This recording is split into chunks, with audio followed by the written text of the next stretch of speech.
بسم اللہ الرحمن الرحیم.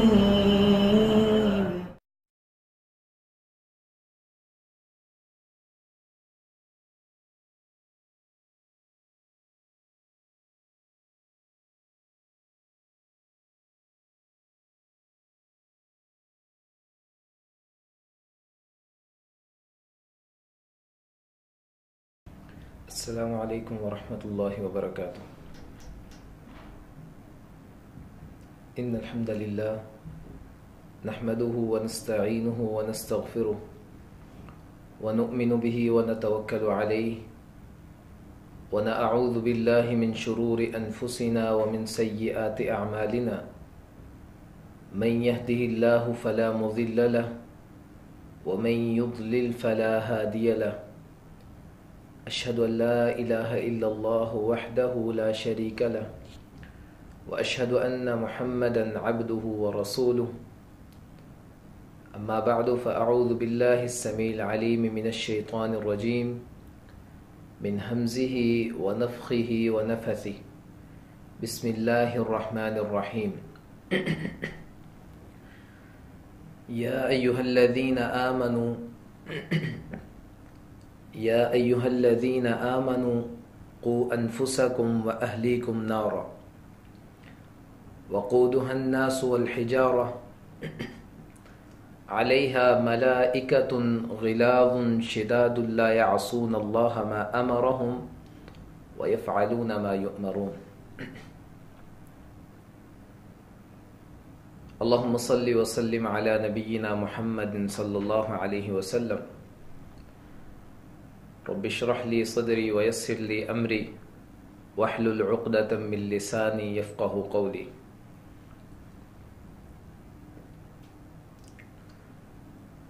بچہ مسلسل رو رہا تھا. ماں نے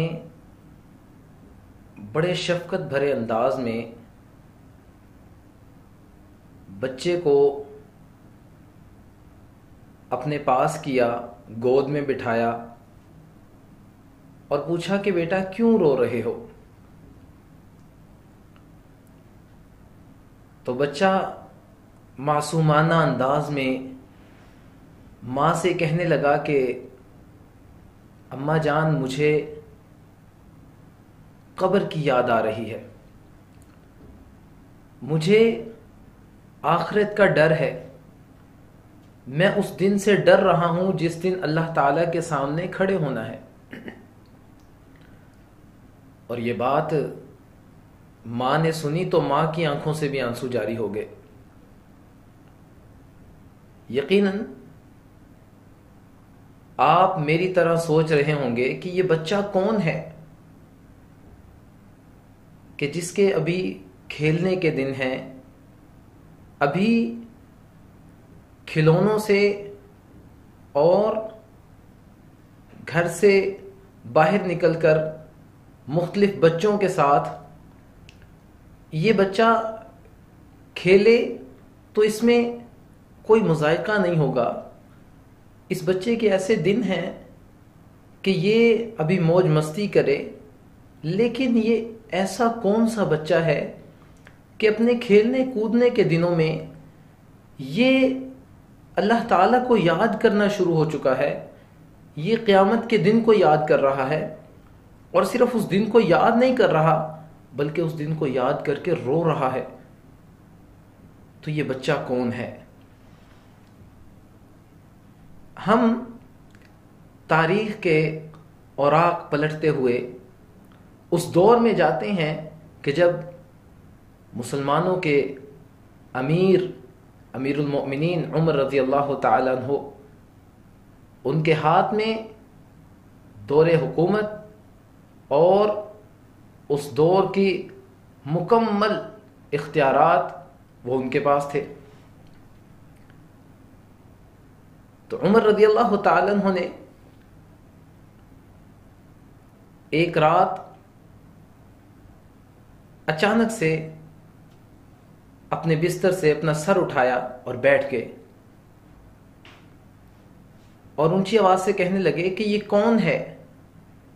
یہ بچہ کون ہے جو زخموں سے چور ہے؟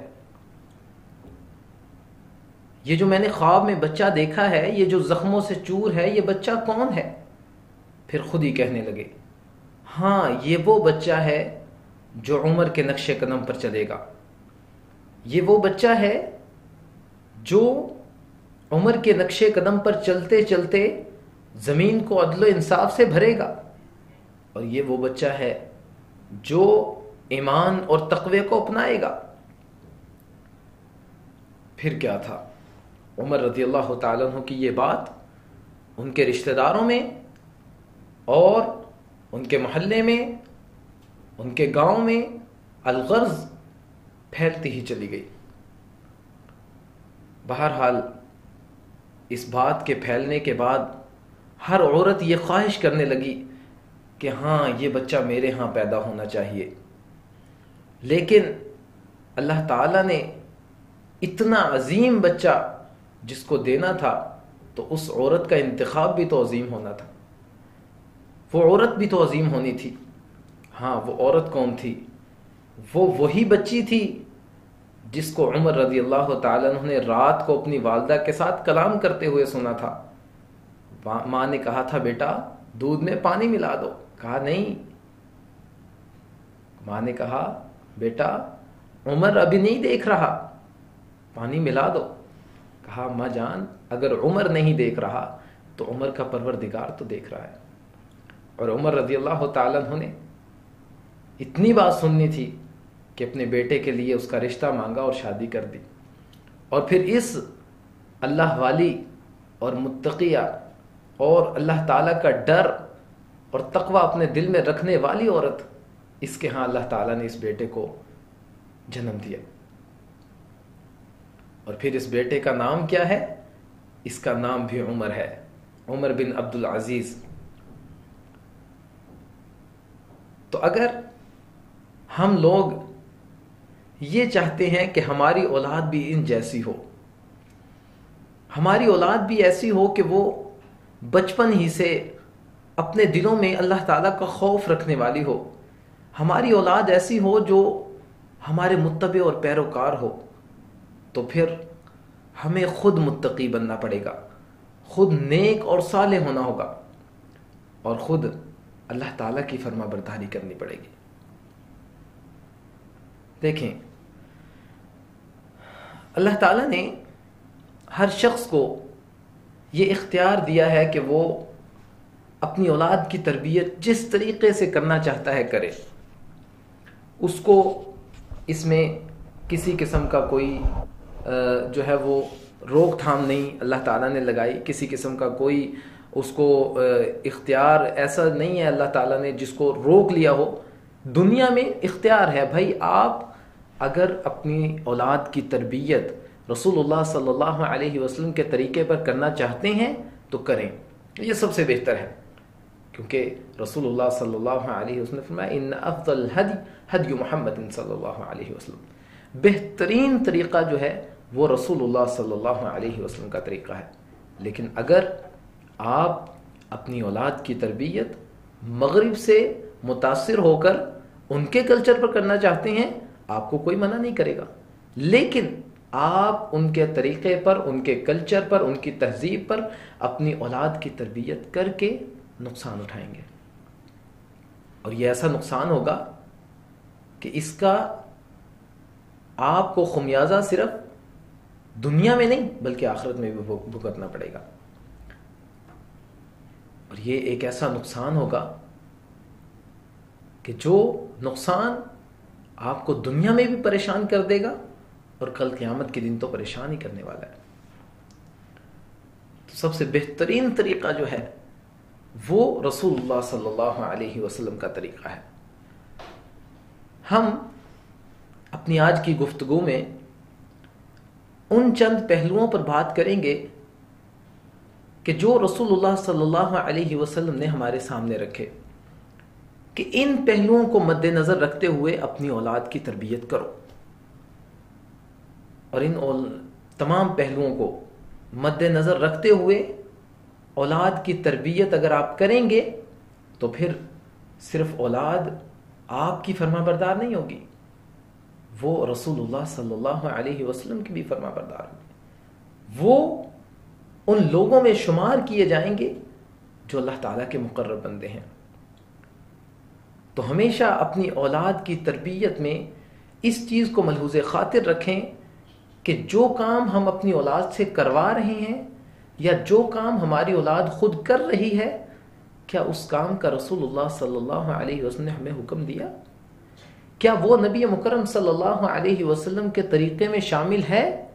اگر تو وہ کام نبی مکرم صلی اللہ علیہ وسلم کے طریقے میں شامل ہے تو آپ کو مبارک ہو، اور اگر وہ کام نبی مکرم صلی اللہ علیہ وسلم کے طریقے میں شامل نہیں ہے بلکہ رسول اللہ صلی اللہ علیہ وسلم کے طریقے کے خلاف ہے، تو پھر سن لیجئے وَمَن يُشَاقِقِ الرَّسُولِ مِن بَعْدِ مَا تَبَيَّنَ لَهُمُ الْهُدَى فَيَتَّبِعْ غَيْرَ سَبِيلِ الْمُؤْمِنِينَ نُوَلِّهِ مَا تَوَلَّى وَنُصْلِهِ جَهَنَّمَ۔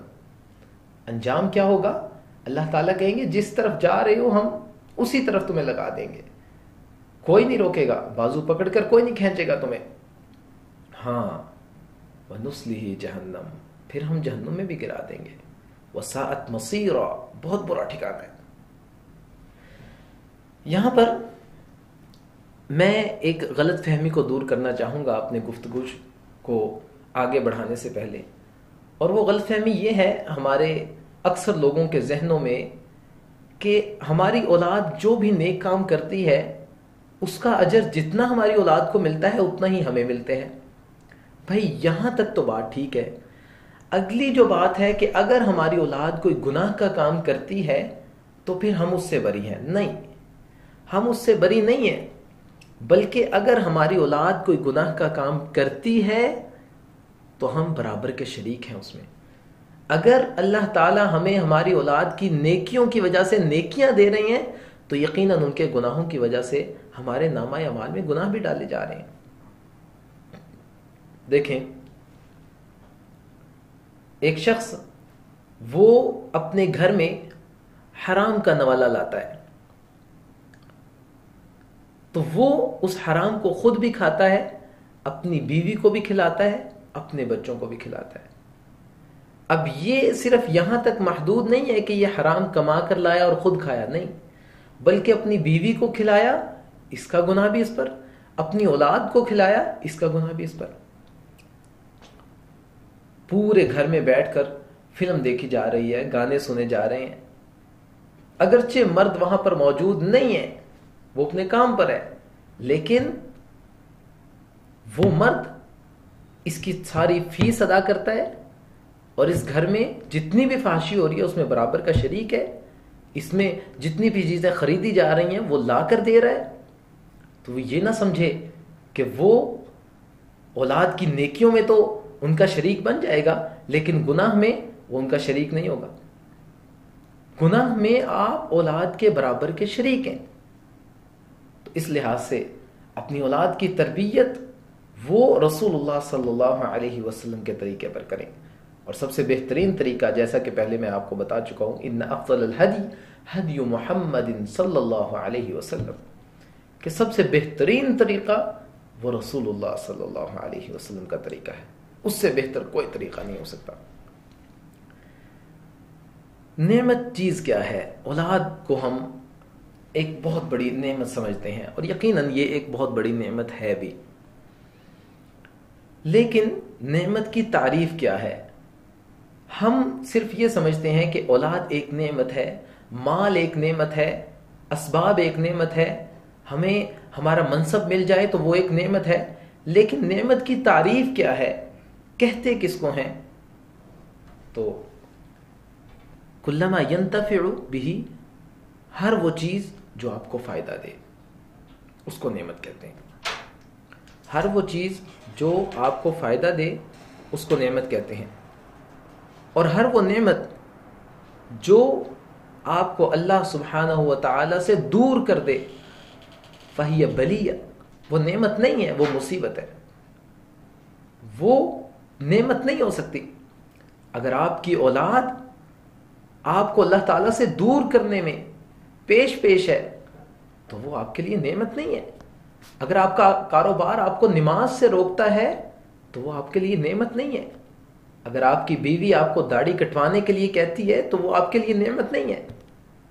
ہر وہ چیز جو انسان کے لیے دنیا اور آخرت میں نفع مند ثابت ہو وہ نعمت ہے.